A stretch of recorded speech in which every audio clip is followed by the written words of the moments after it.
All right, welcome everyone to another edition of the Wonky Show, the post-draft show. I know a lot of things are going on right now as the NFL season's about to start, and we got our co-host Dustin, Well, and then our guest, the GM of Harlem, one of the GMs of Harlem, Diaz, co-GM. Thanks for having me on, gentlemen. co-GM. Yes, co-GM. Can't forget Kimmel there. So I guess we could start with this page because I'm already on it. I'm looking at this mock draft page here. So this right here isn't the actual draft results. This is the product of Diaz's madness. I don't know how many hours you spent into this, put into this, but this is quite a lot of work. So I just want to point out that it says mock 15.0, so there were at least 15 iterations of this. Jesus. Yeah, that's insane. So yeah, if you wanted to, I don't know, make your comment on. I mean, you don't necessarily need to really go into detail about how you're doing this, but like just your comment on this, Diaz. What is going on? Yeah, I mean, so the purpose behind this is to try and understand where the value will be in the draft, and it's impossible with an auction, or it's much more difficult because you can't look at a guy and say he's around 7. There's so many more variables. So you try and identify individually, the different needs and tendencies of various teams. And then you can see what guys might be available when you are ready to spend that money. Okay. Yeah, it's pretty uncanny how you've got some of these guys going to teams. Like Zeke for 78 to Dustin, for example. Yeah. And then McCaffrey and Lamar McCaffrey. Jackson's on Wonky's team. Yeah, so like I was talking to Danny before the season, and he said Wonky needs 2 quarterbacks. It would be really useful for us to know who he likes, so that we can see who might fall to us. And like I said, just like what John said during the draft, Wonky likes athletic quarterbacks. Dak Prescott, Marcus Mariota, Colin Kaepernick was on your team 3 years ago or whenever it was. Yeah. So 9 out of 10 mocks that I did had Lamar Jackson on your team. Jesus. Okay. And I'm guessing. So could you talk a little bit about the stuff on the bottom, right? Like you've got comments about what the team needs, which is, I guess, pretty inferable. But then really interesting notes about how we spend, right? Little trends, little notes about conservative spending or aggressive spending. Yeah, and you can just look year over year and see some people are totally unpredictable. Some people are very consistent. Andrew Chu and Duho always are, weighted out. Obviously, he has his reputation. He tries to mix it up, but it's more or less what you would expect. And then I had a very small sample size, but Jay was very similar last year to the way he was this year, in that he goes out and he gets his guys. Right. And then nomination strategies as well. That's really cool. Yeah, it's really important to to try and figure out who's going to go when, because that value of the players will change depending on who has money when they're nominated. Right. How many hours did you actually spend on this? Each mock takes a couple of hours. Jesus. Depending on how much because you don't just sit down at a table and do it. You're maybe watching TV, so you get distracted. But sure. I did a bunch of these in the off season. I probably started in like July, and then I did maybe 5 between like the rookie draft and the real draft, because things kept happening. Right. Ezekiel Elliott looks like he's going to sign. Melvin Gordon looks like he's not going to sign. So you have to redo it because that changes everything. That's unbelievable. That's crazy. Yeah, this is very crazy. Dustin, you got anything else you want to say? I mean, so wait, how do you choose like who goes where? Like just based on like who they generally like and like what they need, or is it like? And so, I mean, there's some things that are very solid. Like, Dustin, I use your team as an example, and this may or may not have been your thought process, but I look at the keepers that you have coming into the season, and I see risk. Yeah. Todd Gurley, we know the situation there. Josh Gordon, could be suspended for the season or be cut at any point. Mm-hmm. Cooper Kupp is coming off of an ACL. You own Tony Pollard, and you need a second running back. Reason that you would be aggressive on bidding for Ezekiel Elliott. Mm-hmm. It happened that way. Wonky, you look at your team, you need 2 quarterbacks. We know what type of quarterback you like. And the thing that I noticed for Wonky, and based on the amount that you spent on Christian McCaffrey in the draft, you probably noticed this as well. You had a lot of money relative to the available roster spots. And so I did a number of mocks up front where you always ended up with money left over. And I was like, this is not going to happen. Wonky was going to realize he has money to spend, and he is going to be aggressive to fill holes that he has, because you have very few holes. You started out with 2 startable running backs and 2 startable wide receivers. So, yeah, you're going to go out and spend a lot of money to get the best guy on the board. Wow. That is extremely thorough. And, yeah, I mean, I guess you stole my thoughts. If Diaz wins, then, like, I don't even feel bad. This is like way too much time spent for him not to win. Yeah, this is insane. I mean, I thought I spent a lot of time, but I think you win, Diaz. And yep. I made a lot of mistakes though. Like I overanalyzed on the tight end market and the quarterback market. I assumed that both of those positions would be more valued than they were in the draft, because through my mocks, I realized that there was not a lot of depth at either of those positions. Interesting. And my feeling is that a lot of people didn't realize that up front. Dustin, I think it was quite clear that you realized it up front, because you and I were bidding on Kelsey. Yeah, I wanted to get Ingram. A tight end, like a pretty decent tight end. Because these guys who are below that number 6 tight end after the Hunter Henry tier, they are, in my opinion, basically replacement level. But everyone was kind of okay with that. People weren't bidding up Hunter Henry and Evan Ingram like I expected them to. And so I kind of missed out on that, where I maybe could have gotten OJ Howard for $25, which would have been, much less than I evaluated him as, maybe a $30 or $35 play. Interesting. Yeah, I mean, I guess that's what sometimes happens. I still think you got a lot right, which definitely had value. So, yeah, it's a double-edged sword, I guess. We'll see what happens. Yeah, so with that, let's just move to the actual draft. So I think I'll go off the salary table here, and I think I'll just go off of the order that we have it. So I know our power rankings went out, so everyone knows, for at least for us 3, what we think we thought of the draft, of everyone's draft this past week. But we'll start with LIC. Actually, before we go into the team by team analysis, were there overall trends in the draft, other than what you just said, Diaz, that you thought were kind of interesting for this year? The other one that stood out to me was the quarterback suppression of value remained year over year. And obviously, again, with my drafting of Aaron Rodgers, I actually expected it to bounce back a little bit more than it did. In fact, you could argue that values of quarterbacks were more suppressed this year than they were in the past. Mm-hmm. But people were willing to wait. People are comfortable starting guys who I personally would have been comfortable starting. I don't see Kirk Cousins as a week-to-week starter. I don't see Matthew Stafford as a week-to-week starter. And, the teams that own those guys have backups who maybe they are seeing as flexes in and out. But a lot of people were comfortable with quarterback depth, despite the fact that there are really like 5 or 6 teams that have quarterbacks that are basically unstartable. Right. Yeah, I think that definitely was the case. I mean, my team is another example of a team without a QB, right? A lot of people would not want to start Jacoby Brissett every week, but yet I'm doing it. So, or at least that's what it seems like for now. Maybe it'll change. How about you, Dustin? You got any overall thoughts on the draft? I mean, I thought how, McCaffrey going for 99, like the ceiling was definitely like way shattered in terms of what people consider like too much investment or like too much risk in like one guy.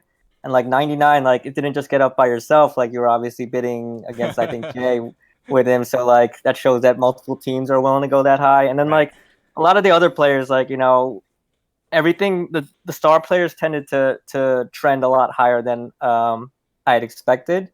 Like multiple players over 70, whereas previous years, like they'd be hovering around like 60 or like high 50s. Yeah, yeah. So yeah, I think people are more and more getting into like a stars and scrubs type of roster construction rather than like, spreading it out over a lot of like good to decent players. Like I think people are valuing like the superstars a lot more now. Yep, I agree. I mean, I will add on to that because one of my overall thoughts was I think the people, first of all, I wanted to go in and go after those people who have those elite keepers, those Pat Mahomes, those Saquon Barkleys, right? Those guys who are saving a ton of money. I wanted to go after them and make sure they don't dominate the draft, which in a normal world they probably could, right? Because they have more money. And so I wanted to make sure they don't grab control. And I think in general, the people without the elite keepers did that. I think the people, all those teams, the Duhos of the world, and me, we came out to stop Jay and Ken from just running rampant, just grabbing everything that they wanted. So maybe not Duho, but maybe some other, maybe John Moore. I'd say actually, yeah, John. I thought that was pretty interesting. If you guys have no other comments, we'll just move to looking at LIC. Yep, team by team. Yep. So I'll start on LIC. In my opinion, I feel like the team is pretty risky. It starts with Antonio Brown, and it's kind of easy to say that now in hindsight about how he may not even play. But we'll see how that situation goes. But yeah, I mean, he obviously has pretty good keepers with Nick Chubb, and then he's got Jared Goff filling in the QB. But I thought he took a couple of interesting risks. What did you think, Dustin? Yeah, I mean, Antonio Brown obviously is a big risk. Cam Newton, I like him at that price, but obviously, he was dealing with like a foot or ankle injury, right? Yeah. And then, Mixon, his O-line is pretty bad, and the team looks like it could be pretty bad. So yeah, there was a lot of downside, I thought, with this team too. Right. But I mean, if Antonio Brown plays, it's actually not that weak. But like you're already seeing it, like with Antonio Brown though. Like there's a good chance that some of it like falls apart, and he's gonna be scrambling for high end to replace high end players, which is always pretty tough. Yeah. How about you, Diaz? I would argue that even if Antonio Brown plays, the risk is there, and this is what I wrote in the power rankings. His top players are coming from what I think a lot of people project to be among the bottom third offenses in the NFL in Cincinnati and Oakland. We know Antonio Brown from playing in an excellent offense with an excellent offensive line and a very good quarterback in Pittsburgh, and now he has Derek Carr, who his average depth of target, of throw is incredibly low. He hasn't had a good season at any point recently. And Joe Mixon, who's playing behind a poor offensive line for a team that doesn't have wide receivers. So the Antonio Brown factor is a risk. But when you look at these two players and then you combine them with AJ Green, who is already injured, you combine them with Alshon Jeffrey, who has injury history, and like you said, Cam Newton, Dustin, Emmanuel Sanders, Kareem Hunt, comes with his level of risk. There's not a lot of consistency, I fear, on this roster, which is why I ranked them lower than I wanted to in the power rankings. So just before we move on, I do want to just say, like, we are attacking his wide receivers, clearly, but he does have pretty respectable QBs, right? And Nick Chubb is leading his running backs, and he's got a whole bunch of interesting, interesting talent / situations going on with those 5 straight running backs there. So there could be a chance that he makes something happen, finds a couple wide receivers on the waiver wire, and he's the problem is I don't really love any of those 5 running backs, whether it's like team situation or one of them is suspended for like 10 weeks, and it's a mix of running backs, but none of them that I am particularly high on. Yeah. So. Yeah, I don't know. Yeah, I didn't love this draft either, to be honest. You saw you heard the pause in my voice. I was like, talent. And one last thing, AJ Green could come back and could potentially fill the first wide receiver slot for this team potentially. But that is again one of among the risks that he took. So we'll see. It is Warren after all. He did just win the HFFL, the Hunter Bowl. So yeah, can't count him out regardless of can't what. count him out. Absolutely. All right, we'll move on to you, Diaz. Your team. What did you think of your own team? Yeah, I mean, I was frustrated coming out of the Really? draft. Yeah, I lost a lot of sleep about Travis Kelce and Aaron Rodgers because there were so many clear values lower in the draft. Wow. You look at a player like Jameis Winston, who has so much upside with no competition in that extremely high-powered offense with a terrible defense, and going for almost $40 less than Aaron Rodgers. You can rationalize it. I would, Travis Kelce last year would have ended up as a top 10 wide receiver if he played the position, and for $61, there's value there. But I think that I missed out on a lot of value because I ended up spending to make sure that I filled those positions up front. Yeah. How about you, Dustin? What do you think? See, I like, yeah, he's right. Like Aaron Rodgers for 52 in terms of like true value, I kind of like, but he's right. Like there's so many better values at quarterback, and even like tight end 61 for Kelce is like pretty good. But again, like people weren't valuing it as much as they maybe should have. Right. So I guess two of his big purchases are on guys that, he's going to feel a little bit like he could have gotten cheaper deals and then spent that money on like a high-end running back or a high-end wide receiver. Mm-hmm. But I mean, overall, like I think it's a pretty balanced team. Definitely has like some good upside players. I thought it was an overall strong draft, but just not exceptional because of the reasons that we already went over. So I forgot where I put you on the power rankings, but yeah, you guys are convincing me. This does seem like it is. Yeah, because of the Aaron Rodgers and Travis Kelce. This is, just so everyone knows, this is like the second time I've looked at the draft results, I think, so I am taken aback a little bit. But now that you mention it, but still, isn't there a world where Travis Kelce really does light it on fire, right? And that Kansas City, the high-powered Kansas City Chiefs offense, and he just carries you, along with Aaron Rodgers coming back to form in a new offense? And I think they're worth it. It's just that the draft could have been even better. But sure. I mean, as it is, it's a fine draft. I think he covered all his bases. He doesn't have any huge holes in his team that I can see, and I like a couple of the upside picks he has. Agreed. I also just noticed that you have like everyone going tonight. So if it's a defensive struggle, I will be in some trouble. Yeah, you're gonna need that Geronimo as well. But yeah, I mean, you also have Justin Jackson. I thought that someone else had him, but Justin Jackson could be the real running back. Yeah, for two. Yeah, and then if Melvin Gordon gets traded or something, yeah. I really like that. Geronimo Allison for 4, that's like a really good bet. Even Traquan Smith for 1. I mean, you never know how Bree's going to distribute his balls, like depending on the year. So I mean, yeah, I like it late, but yeah, sure. It's a good draft, not a great draft for me. All right, yeah, we'll just move on here to Virginia. Do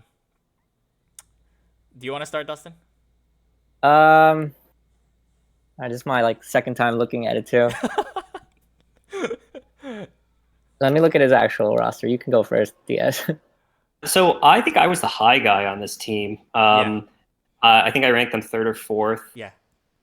With Andrew for bidding $78 on Julio Jones. I actually, in all honesty, I think that's an excellent value. I think Julio Jones is an $85 player. So I guess not an excellent value, but when the dollars are that high, getting someone for a $7 discount is really worthwhile. Marlon Mack was, I think, we're dealing with shell shock from losing Andrew Luck. But if you look at the situation objectively, and Wonky, you're the owner of the quarterback on that team now, so you've probably thought a lot about offense.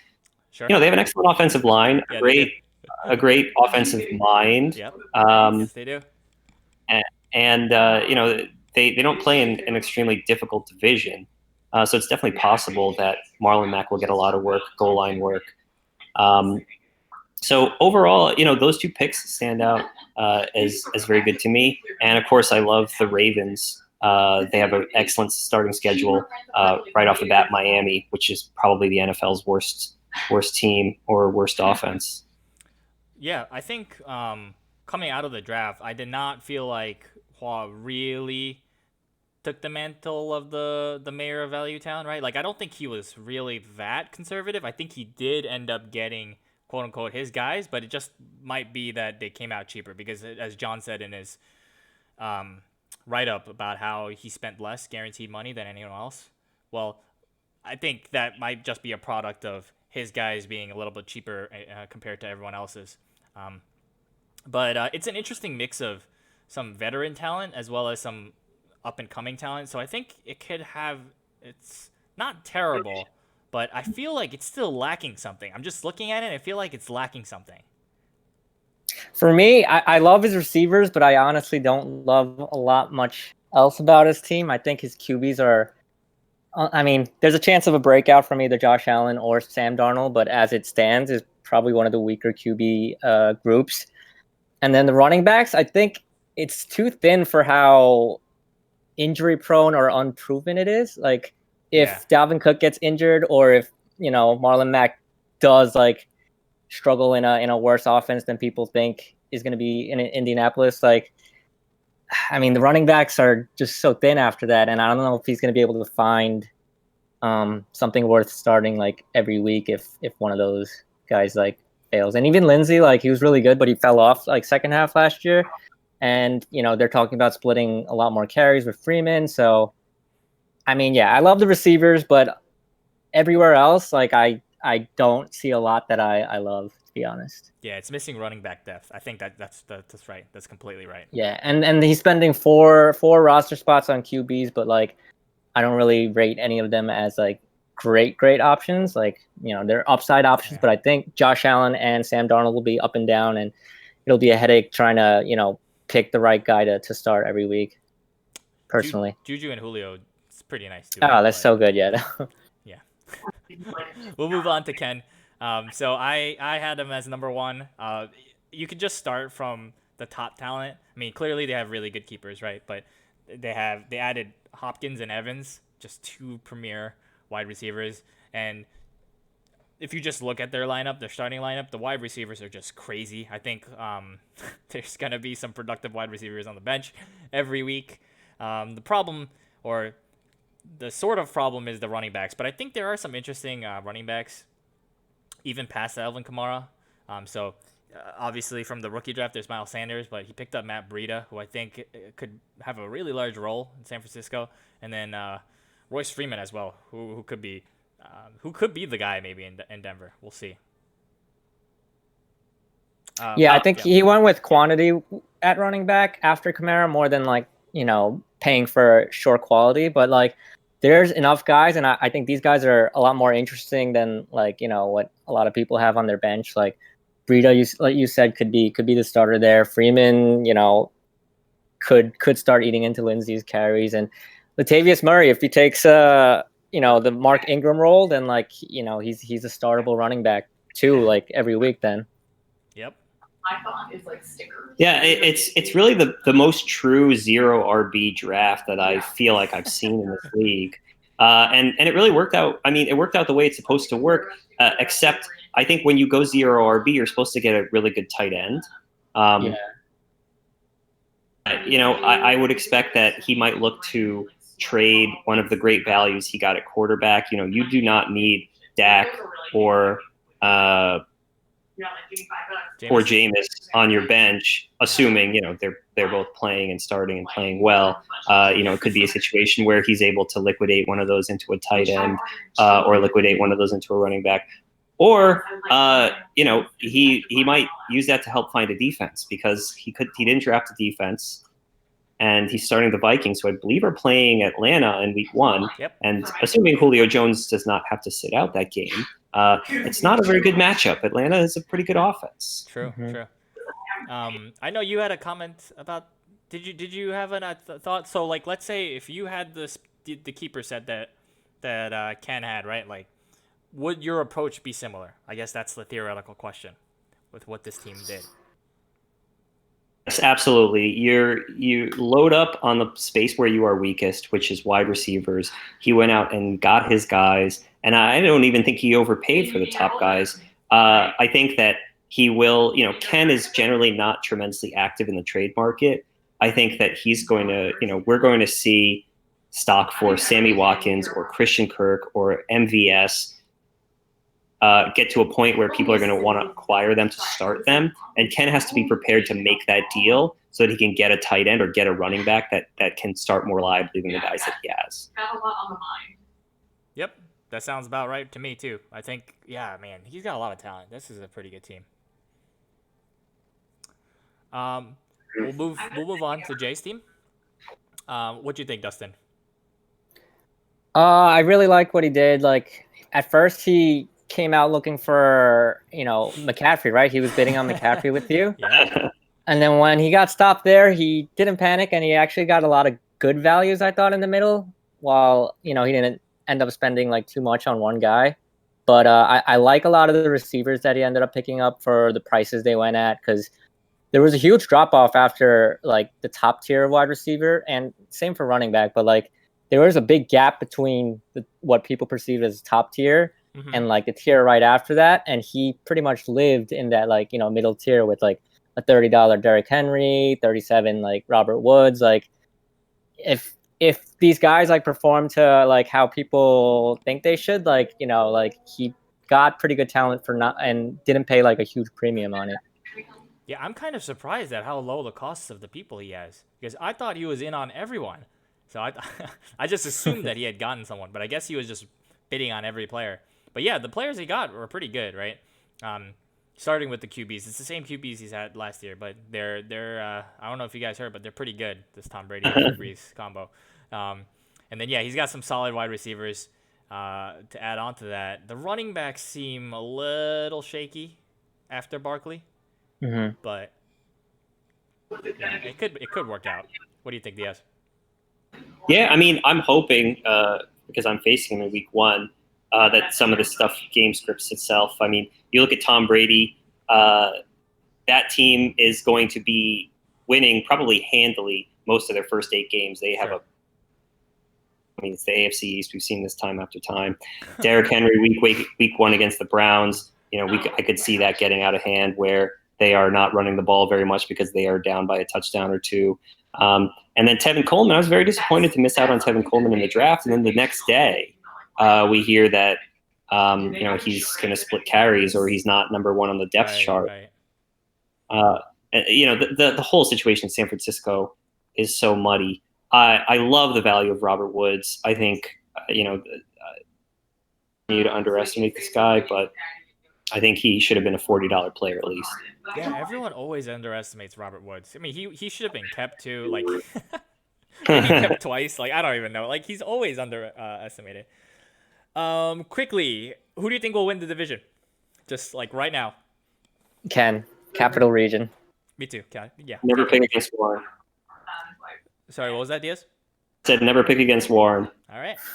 We'll move on to the to the other division here with my team, the Kingfishers.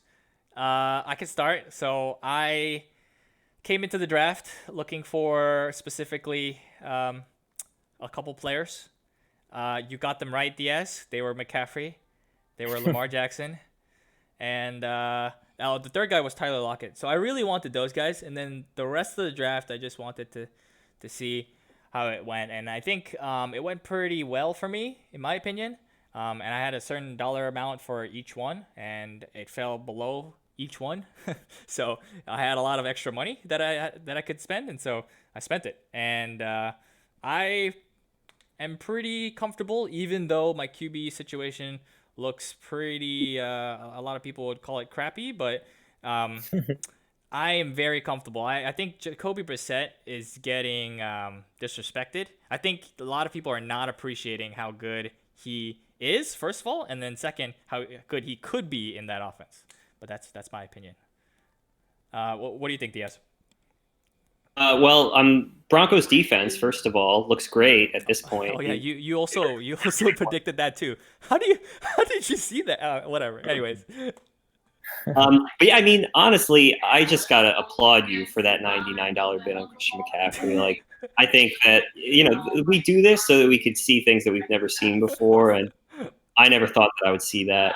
But you know what? I'll call out Chris Godwin because this guy had been getting a ton of hype in the offseason. People are excited about the Bruce Arians offense. Mike Evans saying we're competing to be the number one wide receiver. I expected this guy to, upwards of $48. Me too. And you might remember that you max bid me on him. I had like 11 roster spots that I need to fill, and I put it all in to get Chris Godwin. I'm very jealous of the values that you were able to get between Lockett and Godwin. Huh. Dustin? Yeah, usually if you spend like $100 on one player, you would assume that the rest of your draft is going to be thin. But even though you spent more on McCaffrey than I thought he would go for, you pretty much backed it up with a lot of pretty good values. I think Tyler Lockett is worth more than 36. I think Godwin, I was expecting to go for way more than 31. Brissett, I kind of agree with you. That offensive line is good, and I think they'll still, they still got good weapons. So I don't think he's gonna be unstartable. So, your QBs are a little bit shaky or unproven, I guess, but I think there's a lot of upside there. And in terms of, the only thing is I don't love too many guys on your bench. Oh yeah. But I really like your starting lineup actually, from top to bottom. Yeah, you three were the guy. Us three were the guys in on Godwin. I think if we asked everyone else in the league, they'd all be like, what, Godwin? No, he's terrible. I'm sure they'll all say that because you three were us three were the three people bidding on him. I remember. Yeah. Listen, if I'm in a bidding war with you two, I'm feeling good about myself. It means that I'm looking at a good player. Yeah. And also Lamar too, Dustin. Why'd you have to do that? I really wanted Lamar this year too, actually, but man. I just didn't have budget for him. Definitely top 5 upside. Yeah, the upside there is huge. If Lamar Jackson really does fill out his upside, then this team is probably going to make playoffs. But if he falters, then you're going to have to scramble that QB a little bit, maybe make a trade. Yep, it depends on my QBs. I think that's to put it shortly. Marcus Mariota's out there. He's available. It's true. I thought about it, guys. All right, moving on to great kills. What do you think about your own team, Dustin? So we were trying to get, very good, strong running backs at first. And obviously we had a plan to go for Zeke because we did have his handcuff. So we figured we were more protected from him potentially missing games than others. So yeah, we definitely went for running back first, and Devontae Freeman we thought had a lot of upside too. So we really spent so much on running back that we really didn't have too much for anything else. But Rivers I think is a good value for what I paid, and then the wide receivers are definitely shaky and risky, but we have faith that we're gonna find the guys off waivers throughout the season. So that was our plan going into the draft, and that's pretty much how it shook out. Yeah, as you always do. So, Diaz, what you think? You talk about wide receivers. I think that these wide receivers are guys who are going to show up. D.D. Westbrook, he's the guy. He's the guy in Jacksonville. And Dante Moncrief, you may remember you also max bid me on Moncrief. I thought I was going to get him at the end of the draft. And, he's basically got a 50-50 shot to be the wide receiver too in an offense that threw 700 passes last year. Mm-hmm. That, that's value there. So if you need to plug him in, if there's something happens with Josh Gordon or whatever else, I think it's safe. I think that this draft shows that a very firm understanding of the roster that you're coming in with, the risk that was inherent in that roster, and making sure that you got the guys. I think Devonta at 69, Freeman is a little bit of an overpay, but that was the end of the tier. You got the guy, you wanted that running back depth, and now really you don't have to worry about running back for the season. Like I wrote in the power rankings, you could trade James White or you could trade Devonta Freeman if you really wanted a guy. Right? Sure, yeah. Devonta Freeman was the last of a tier, which is why, yeah, we weren't planning on spending 69, but at that point we were like, let's just get the guy and stick to our plan of, strong running backs and figuring out wide receiver as it goes. Yeah, so I just have a question. So with Ezekiel Elliott, did you plan on spending about that much? This was back when the holdout was still going on. Didn't know if he was gonna sign. It was like ridiculous. It was like, oh, he's gonna sign. Oh wait, no, he's not. Oh, they're close. Oh wait, they're far apart. So did you think? So he wasn't getting discounted that much in Right.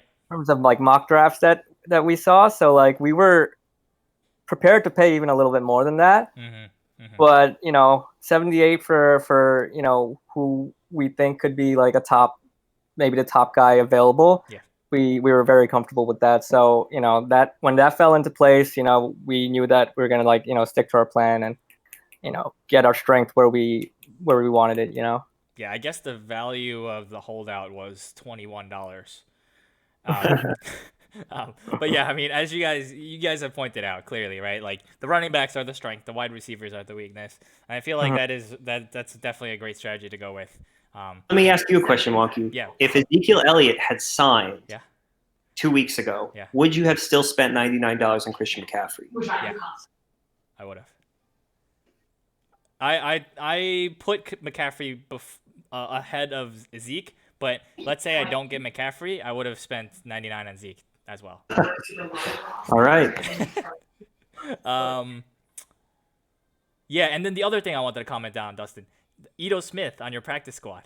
Mm-hmm. Nice. So that it's like a handcuff that we're stashing on the practice squad. Yeah. Devonta Freeman does get injured a bit, and we just think that offense is like very strong. So having the guy who gets the majority of the valuable carries in that offense is worth a lot. Right. So by stashing him on the practice squad, we protect ourselves from a Freeman injury, and we have the right to match any poach attempts. So yeah, we were pretty glad that we got to get him late in the draft. All right, and last thing here, N'Keal Harry.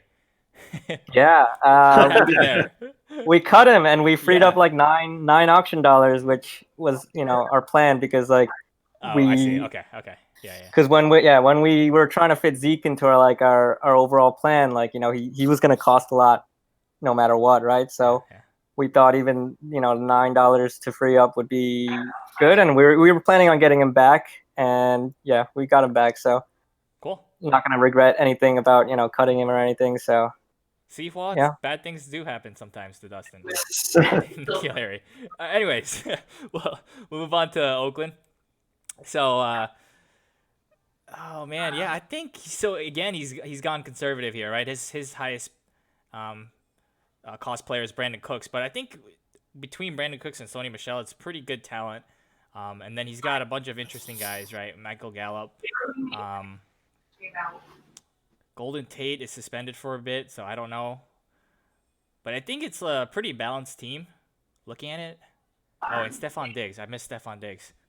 He's on the IR right now, but Stephon Diggs is the most highest paid guy in terms of the auction.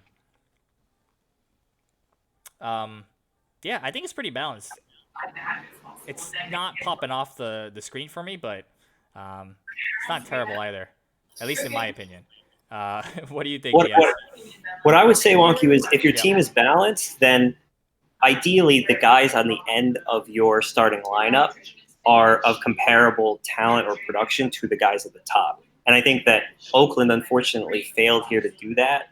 I believe that he's projected to start Michael Gallup and Jamison Crowder this week. Yep. And it's not like either one of them has a fantastic matchup. Sure. And so, if you do go that conservative route, I would expect that the players on the end of your bench are maybe one or two tiers above those guys, depending on where you put them. I mean, like I would look at my own team and say Allen Robinson or Alshon Jeffrey, are guys that you could have maybe gotten for a similar price to Michael Gallup. that you might feel a little bit more comfortable with? I mean, obviously, I don't like Michael Gallup as much as a lot of other people in this league, Right. but I do feel that despite the fact that he doesn't have a $50+ player, he doesn't have as much depth as I would expect from a team that that drafted in this style. Dustin? For me, like I think his draft is comparable to what Yonkers did. It's just that It his is. keepers were just so much worse to start. Instead of Tyreek Hill, he has Calvin Ridley for like the same price. Instead of Zach Ertz, I mean the Kittle thing is close, but like Saquon Barkley for 25, and then he had to deal with a $51 David Johnson. So if you look at the guys that he actually got, $46 Brandon Cooks, that's like he did a slightly worse version of what Yonkers did, and combined with his keepers being so much worse to start, like that just puts him pretty far behind. He's gonna need a lot of guys to like break out. Like Gallup has to make a jump. Crowder has to be Darnold's guy this year. But you never know what could happen. He has Matt Ryan, and then Stafford could do a little bit, but not a lot to like for me personally. I feel like I put them pretty high, and now I'm wondering why did I do that. But I think the reasons why I did that was because I do like the core of Sony Michel, Brandon Cooks, and Stephon Diggs there. I think that isn't terrible, and I think Kittle, the keepers. I know you said the keepers are worse, and they are worse than Jays, sure, but I don't think they're terrible. With Ridley could step up this year and really make a jump. I mean, he was so productive even in his first year, right? So who knows for this year? And then Kittle, again, he broke out last year. He could do that again. So if he's got one of the best tight ends and he's got a pretty stable, maybe that's where the disagreement is. I feel like the QBs are kind of stable, but yeah, it's not terrible in my opinion with those. With that, The one good thing is stability. having a really good tight end. Like tight ends are Right. so hard to trade for midseason. That's the thing. So it's a lot easier to find a breakout at wide receiver or a running back just due to injuries or guys like breaking out. But like tight end, like I really if George Kittle is like the top tight end or the second tight end, that's a huge advantage that other people won't be able to trade easily to get themselves. So I do like that. Yeah. All right, yeah. Well, let's move on to Mars. Diaz, what did you think?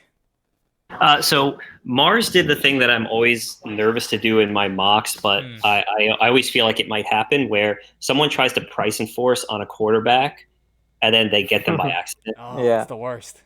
Throws the whole thing off. Yeah. So I really like the thing is, in a vacuum, I like the value that he got for quarterbacks. But as we've discussed, I think that there are comparable guys to these two who went for a little bit less or the same price. And it's like, this is the going rate for Russell Wilson or Ben Roethlisberger, then you really don't have to pay that price when you could use that $30 to your running backs or your receivers or something like that. Right. But I think this is a classic John draft. Odell Beckham, Amari Cooper with the foot. Yeah, and then obviously, of course, he was going to be the guy who drafts Melvin Gordon. Yeah. I keep missing the IR guys. Yeah, that's true. What do you think, Dustin? Yeah, I mean the Melvin Gordon thing is really interesting because it could, catapult his team into, the very, very top tier. Because if Melvin Gordon gets traded to a team where he starts and then he has, who is it, Eckler that does well without Melvin Gordon, then he just got two like RB1/2s for like the price of one basically. And then, he'll be like, but the thing is, he is going to have to trade out of a little bit because I do think the extra quarterback is going to need to be turned into a good wide receiver or something. But in terms of overall strength on this team, I really like it. Marvin Jones for $7 was really good value, I think. Larry Fitzgerald for 6. I think he hit value like at every pick almost. Yeah, I think it's a pretty good team. I came away from the draft thinking that John did a good job. And Bears defense for 3. I mean, even if they don't repeat as like the top defense, that's still a great value, I think. Yeah. Yeah, a lot of really good talent again. I think the collection of talent that he got was very good. And again, we mentioned the QBs, but yeah, that could be an issue, but who knows? Maybe that's something that he uses to his strength. I don't know. Maybe he sees mix and matches depending on the matchup. He picked up Rob Gronkowski today. He thought he could stash him on IR, but you can't because he's retired. So are we gonna see another episode of John adds and drops people? Yeah, this season. pretty much. Yeah, and I think he's got really good running back depth, like most likely due to the keepers, right? He has James Conner and Aaron Jones, and so he added onto that with the Chargers backfield.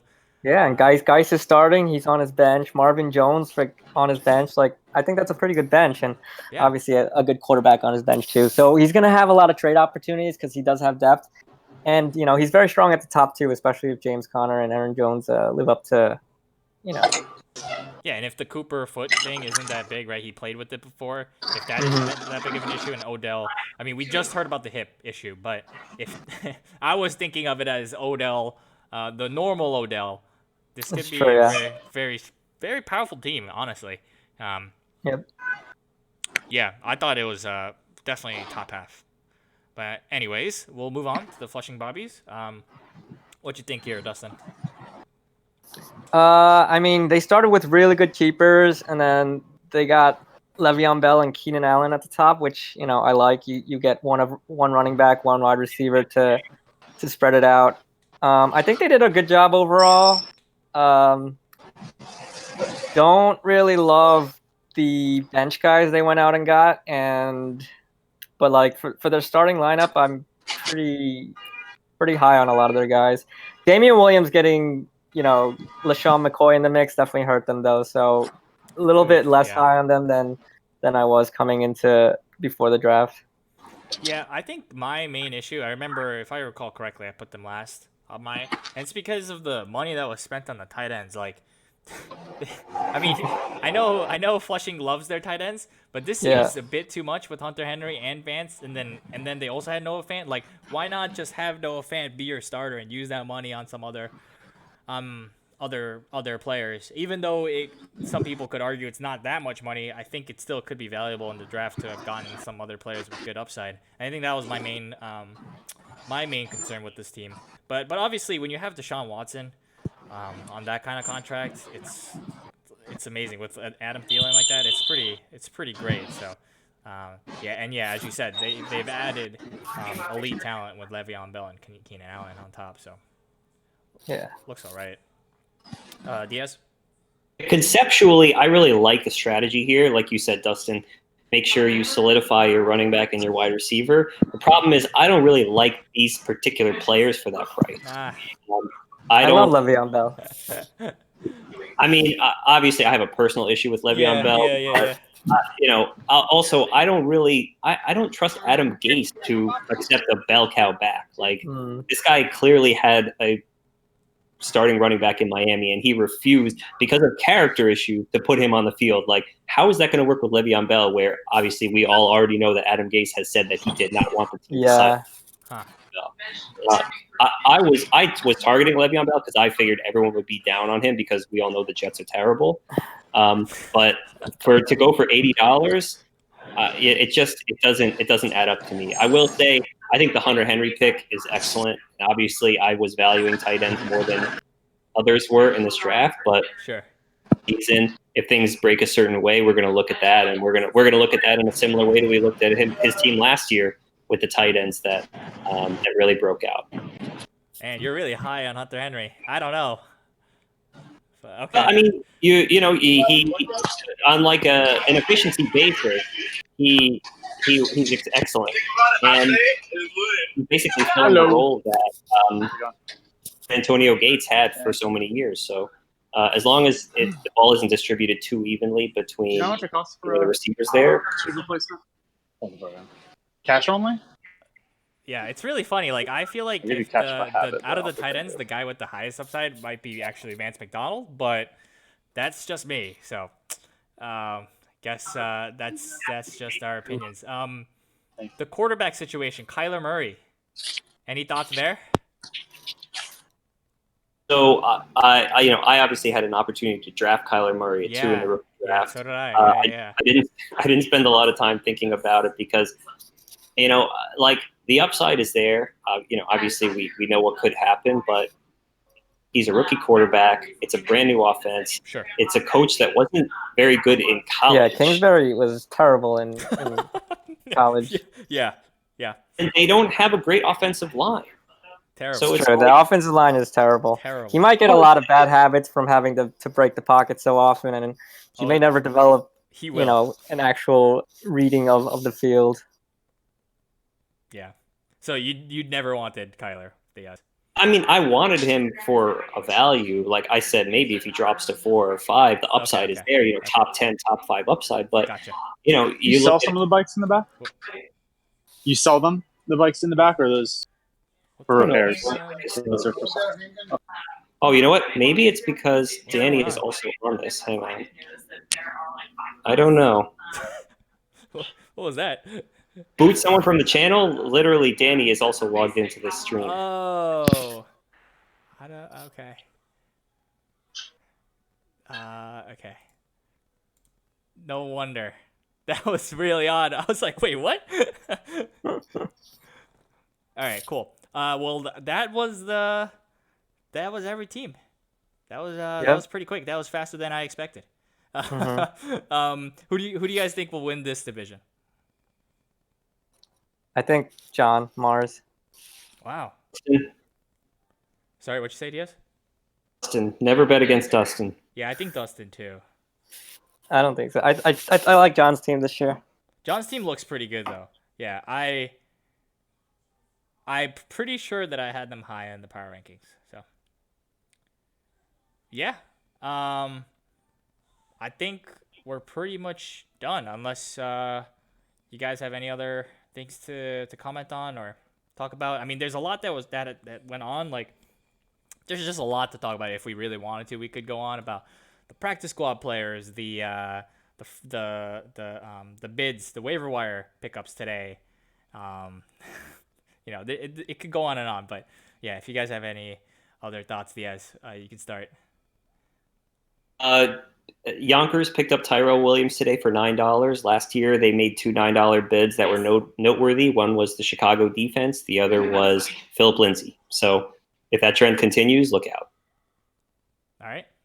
Yeah, I mean the same thing that I wanted to point out. Yeah, the Tyrell Williams. Like when the news broke, I was wondering how much he'd go for, and 9's a pretty good price. There's no risk really, and if Antonio Brown is out, maybe he's the number 1 guy there. So yeah, I mean, getting him this week before he actually has a chance to go out there, this Sunday, could be very smart. Yep. Yeah, I just want to ask: is the hate real, Diaz? Do you really hate Dustin? I love Diaz though. Put me on the spot like that. I don't know. It's hard to watch. It's hard to watch. Okay.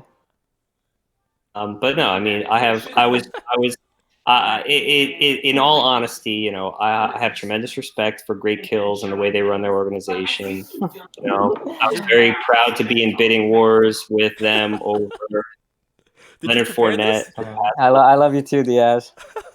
It's like, he's the Patriots and I'm the Jets. That's just how it is, And it's true. That came out very differently than what I was expecting. I thought you guys were gonna fight, claw each other to the death, but I guess no. I have no reason to hate Diaz. nothing but love. No, what issue does a boot have with an ant, right? Ouch. Oh boy. Yeah, with that, I mean, maybe I can get your quick thoughts on who do you think will win the Hunter Bowl this year? I'm picking Capital Region. I think Okay. they're hungry. They they haven't won it yet, and their team is very well positioned. And I think Ken is finally going to put together the combination of conservative moves and like the aggressive moves to really go for it this year. All right. How about you, Diaz? You know what? I will pick New England. Put me down for New that's me. England. Yeah, I think you had a great draft. I think that your time has come, and I think unlike the two favorites, which I would say are Capital Region and Yonkers, I think that your experience and in the league and willingness to make moves will put you ahead at the end. All right. Well, my pick is gonna be Mars. I think they are back. I'm not sure if they were paying attention last year. I'm not convinced that he's saying he wasn't paying attention, but I'm not completely convinced he's actually telling the truth. But in any case, it looks like he is back. He's got a great team here. I think he's drafted very well, and it's a lot of talent. I think it could come out his way. So we'll take a look. Discord is going to be so much worse if Mars wins. I know. But what's always interesting with Mars is that he has talent right now, right? But how much of this talent is going to remain on his team? Sure, he might make the wrong trades again. So And outsmart himself. That's right. It really will come down to that, and I do believe that he is back, though. I hate saying that because I feel like he never went anywhere. But in any case, I feel like he will reappear in the finals and take it this year. So. Cool. Well, with that, we had again Dustin, our co-host, and then our guest Diaz. If you guys have any last words, any last comments? Nope. Looking forward to the season. So yeah, just excited now. likewise. Thanks for having me on, fellas. All right. Cool. I'm so excited. The NFL season's about to start. 18 minutes. All right. I'll see you guys.